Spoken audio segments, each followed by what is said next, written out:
Hey, Mike, you want to be more careful. You could hurt somebody. Keep your hands off me. Sorry, Mike. Didn't mean to grab you.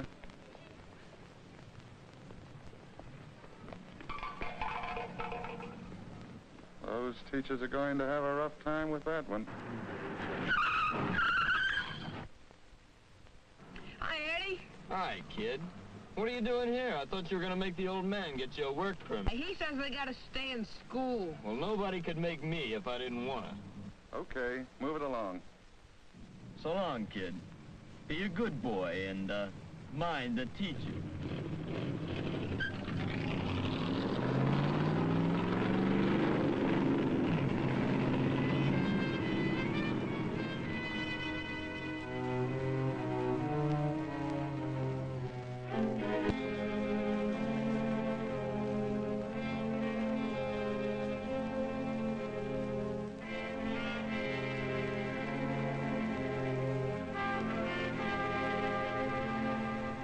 New or not, it's still just a school. Nobody can make me go if I don't want to.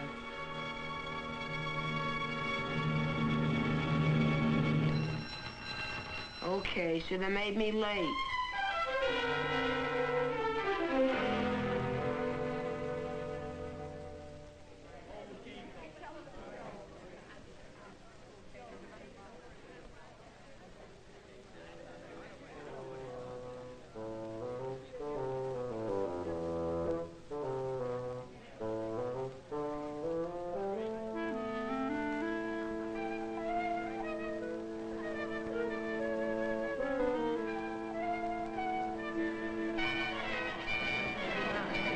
Boys.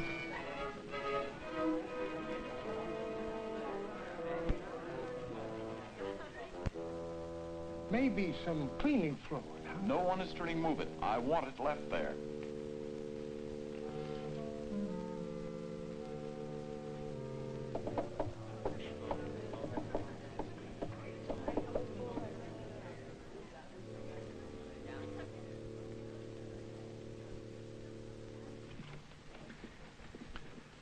I am Mr. Tollefson, your principal. I'm glad to be able to welcome you, students and teachers alike, to our beautiful new school. A place where we will work and learn, yes, and play too. And we will learn to do all of these things together as responsible members of our school community. However, unpleasant as it is for me to speak of this on our first day of school, I find it necessary to bring up something which concerns us all. Some one of us here in this assembly has deliberately made a black mark on the clean wall outside the main entrance. That mark on the wall is the first black mark against us, against our school. I have given orders it is to be left there. Every time you go in or out, notice it. Think what it means. That first week, as the students began to get used to their new school, Miss Dewey was beginning to know her students. This was no haphazard process of her feelings and first impressions, but a careful, objective effort to understand each student's needs, interests, and where good teachers could best give guidance. The cumulative record of a student, his past achievements, his aptitudes, his health, the suggestions of previous teachers were all a help. Miss Dewey did not use these records to judge her students, but only to help her understand and guide them. There was Charlie. Charlie. Big as any man, but so awkward. Behind in reading, too. And Anne. Quick, brilliant. A challenge to any teacher to keep her doing the best that's in her. Jean. Wanting to be liked, but so shy. I almost hate to call on him and see his blushing struggle to express his ideas. Frida. Such a pretty girl. Self-conscious because she can't afford clothes as nice as the other girls. Frank. Popular, a good student, You just know he'll be on the student council. And then there's Mike. I wonder. One thing. No one's going to tell Mike.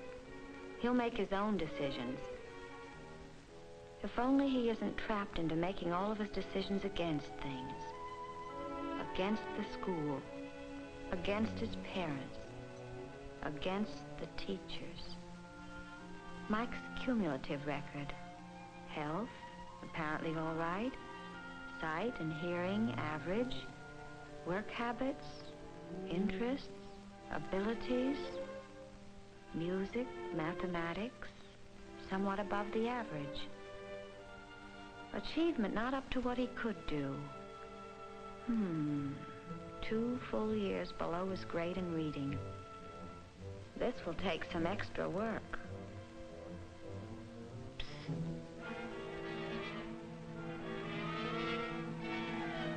Mike, Fred.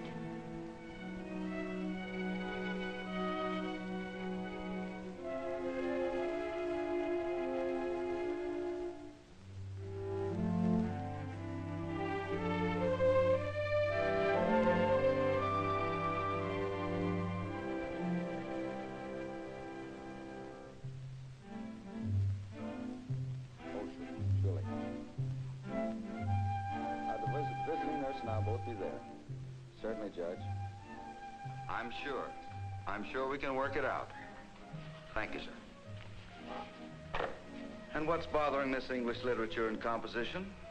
Problems? Not really. It's just that here's a boy I think you should get to know. An ounce of prevention, eh? Oh, Mike. Well, Mike's not a bad boy, really. It's just that the first paper he's written has some ideas about quitting school. Get a job and have money of my own. He's behind in his reading, too. And he'll get further behind unless he has help. I just think you should get better acquainted with him. Sure. I'll make it a point to see him.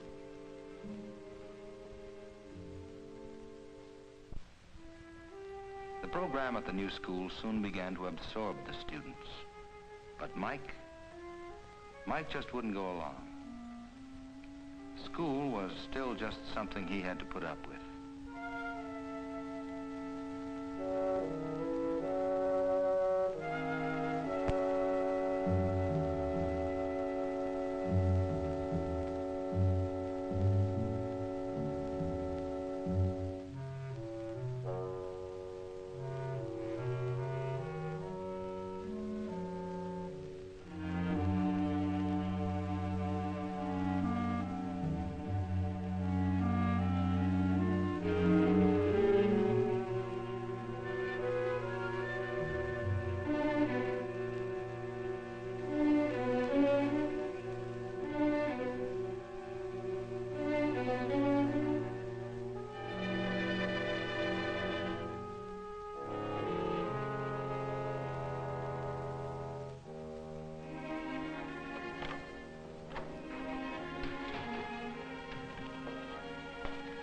Mike.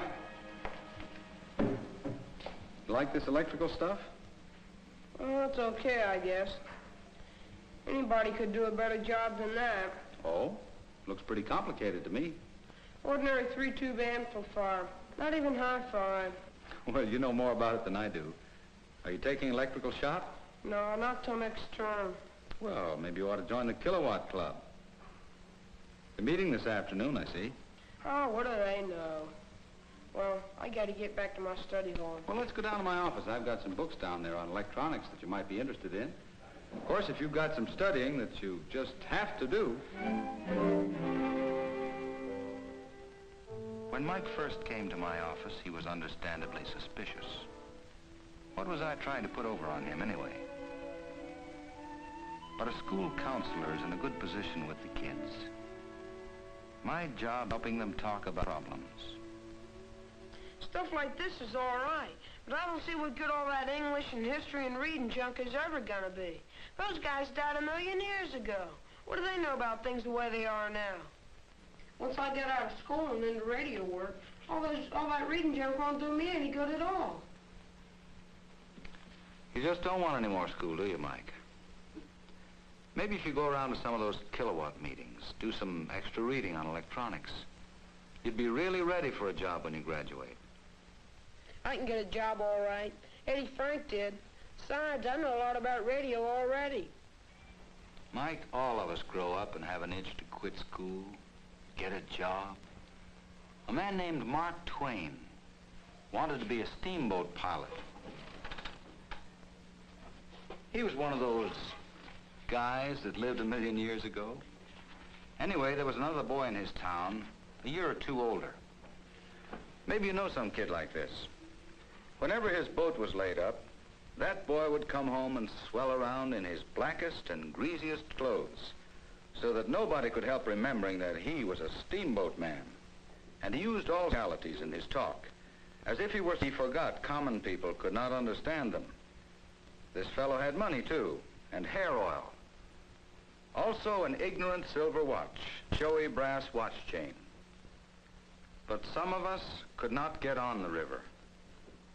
Our parents would not let us.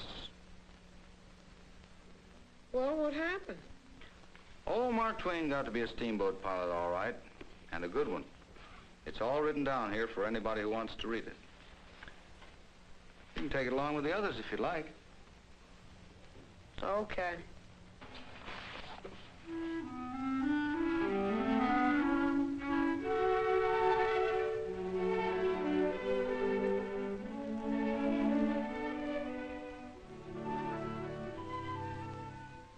One of the good things about the new school program is that the teachers have time to meet regularly and discuss better ways of reaching students who have special problems. And I've just about reached the end of my patience with him.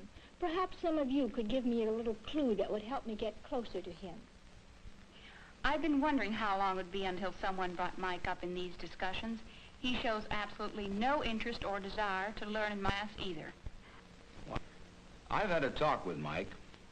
He wants to quit school, go into radio work or some kind of electronics. Mike's record shows that he does have a special interest in math and work. Also seems interested in music. Apparently, though, he's never had any very special record in any of these things. Will you go up to Miss Trent in room 309? She can really make reading interesting, Mike. Do give her a chance. Okay. Oh, and Mike, tell Mr. Kendall what you decide about the orchestra.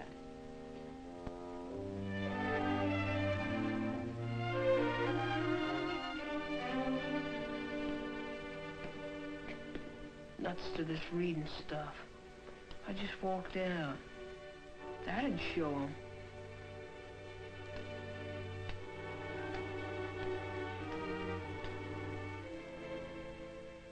How long is old man Tollefson gonna leave it there?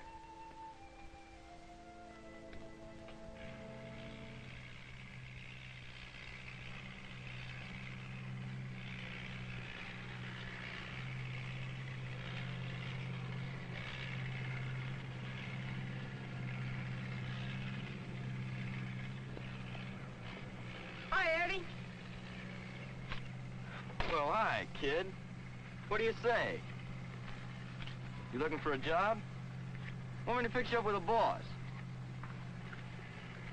Me and the boss are just like that. You want we should stay like that? You just keep bending the handle of that shovel. Maybe you've got a job I could do? Look, kid, it's easy to grab the handle of a shovel. It ain't so easy to let it go. Beat it, kid. You belong in school. So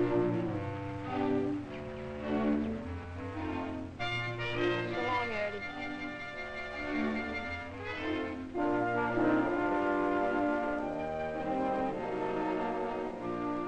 Mr. Thompson, I was wondering if you have a job I could do here. Any kind of a job. I know a lot about wiring and TV sets and radios already.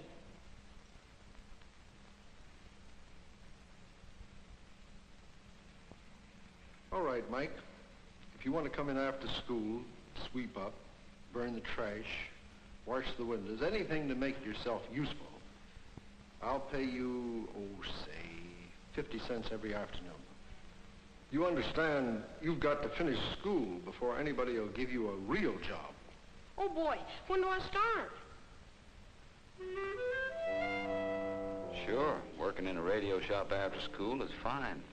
But you told me that Mr. Thompson says you ought to finish school. And to do that, you'll have to pick up on that reading. Ah, nuts. Why does a good guy like Tatum have to spoil everything? And what about playing in the school orchestra? Have you decided to try it? Well, sure. I guess so.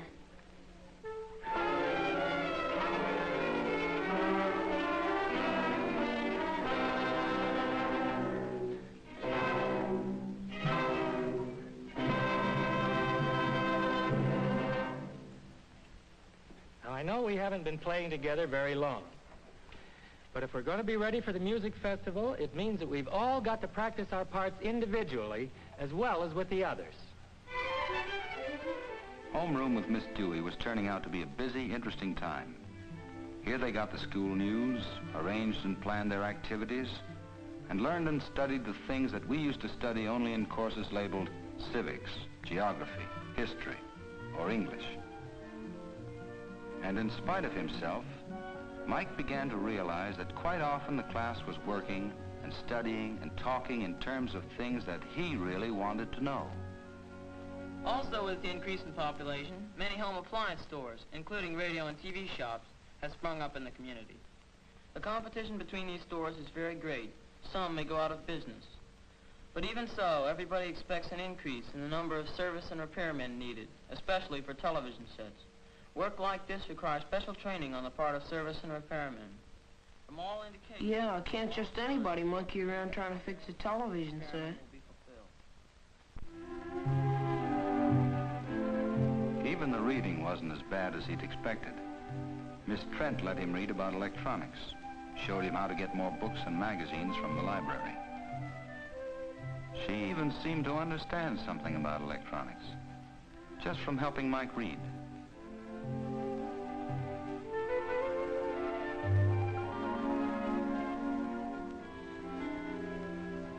But it was still a lot easier just to dream of having a job and money and a car like Eddie Frank's.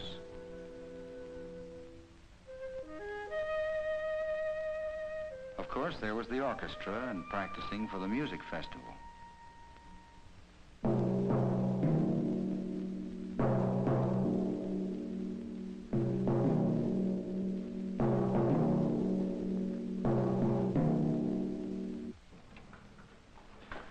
Mike, let me show you how to operate a tube tester.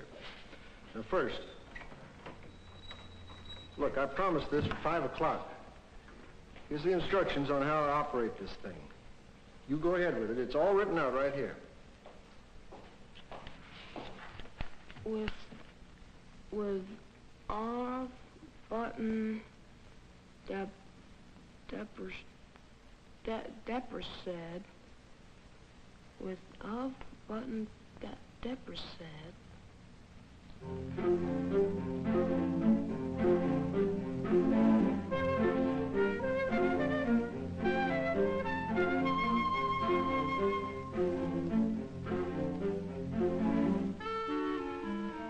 Haven't you got that done yet? It's all right here in the book. Anybody should know enough to follow instructions. Now let me in here.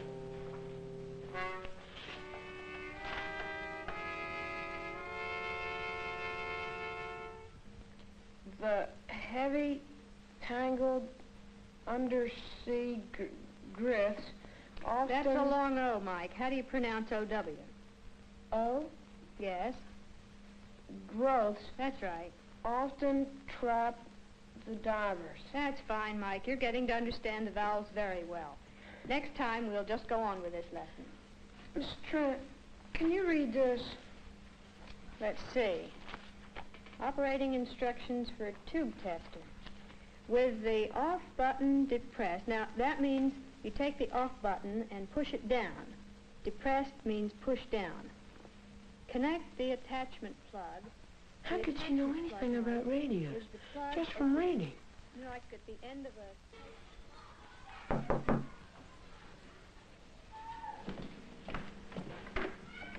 Yes? I'm Mr. Tatum, Mike's counselor at school. Oh, has he got into some trouble again? Oh, no, nothing like that. Won't you come in? Thank you. Mike and I have got to be pretty good friends. I'm Mike's father. Pleased to know you, sir. Won't you sit down? Thank you. It's really a part of my job to get acquainted with the parents. Not much. Just something that Mike brought home. It's about steamboats on the Mississippi. The guy that wrote it knew what he was writing about. Oh, these are Mike's sisters. Hello there. Are you coming to hear Mike play in the orchestra? Mike didn't say anything about an orchestra. Oh, please, can we go, please? Please, Daddy. Now, wait a minute. Mike's supposed to be in school to learn something, to get ahead. Why is he wasting time in an orchestra? Some things are good to learn and do just for the satisfaction you get out of them. Anyway, it's pretty important to Mike. Well, maybe. But I'm not sure they're any good. How's he going to pay off? Mike's always been musical. I still don't see what Mike... Oh, he's probably out with a Frank. Like him. Eddie had told all of us, Frank, what to do. It would be years yet before Eddie even began to wonder if he hadn't missed something.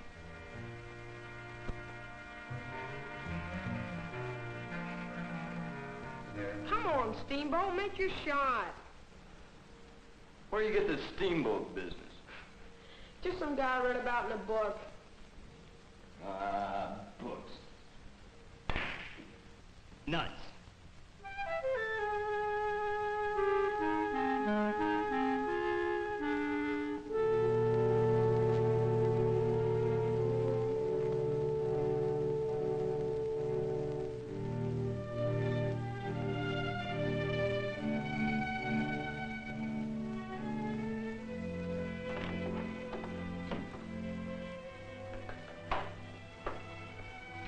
I brought back your book.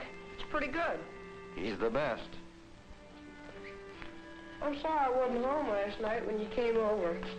The old man's all steamed up about coming to the music festival. Even gave me dough to get tickets.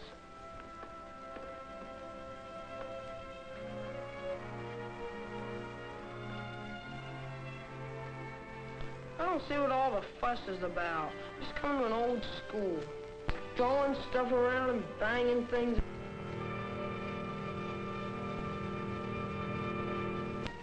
Well, so it was me that made the mark. They don't have to leave it there forever. What do you want to do about it, Mike? Let's go down and see Mr. Tolliverson.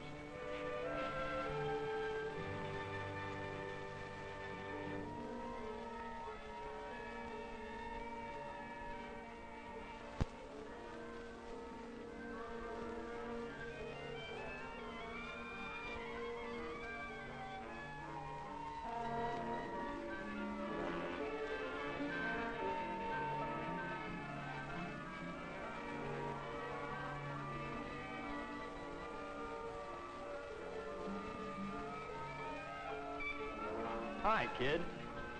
Came around to see how you were doing.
work, and his father's question.